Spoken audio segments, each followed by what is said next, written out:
Mga ka-disciple, today is All Souls Day, a day of prayer, remembrance, and hope for all our beloved faithful departed. Panahon na muli para ibahagi ko sa inyo ang mensaheng nagbibigay buhay mula sa Ebanghelyo ngayong araw, November 2, All Souls Day.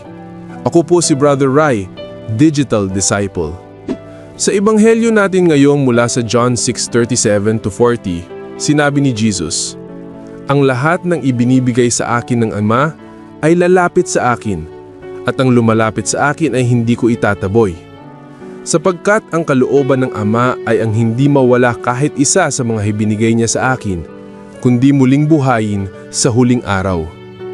Mga ka-disciple, kapag All Souls Day, lagi nating nararamdaman ang lungkot, nostalgia o pangungulila.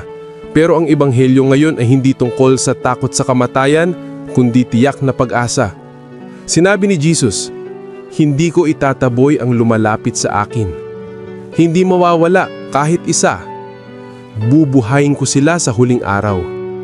May mga taong namatay na hindi natin nasabi ang "I'm sorry" o "I love you."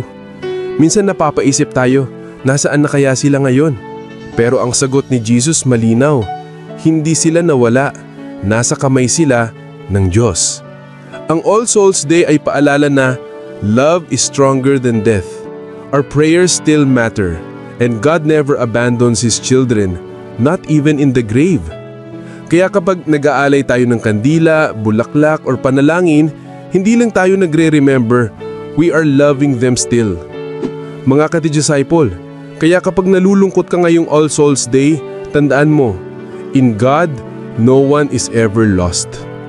Patuloy nating ipagdasal ang mga mahal natin sa buhay, dahil ang pagmamahal hindi namamatay.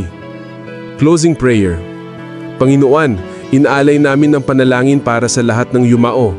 Naway maranasan nila ang liwanag, kapayapaan, at buhay na walang hanggan sa iyo.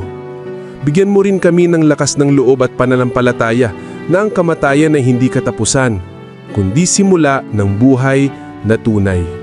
Amen. Ako po si Brother Rai, Digital Disciple, online for Christ, offline with purpose. God bless.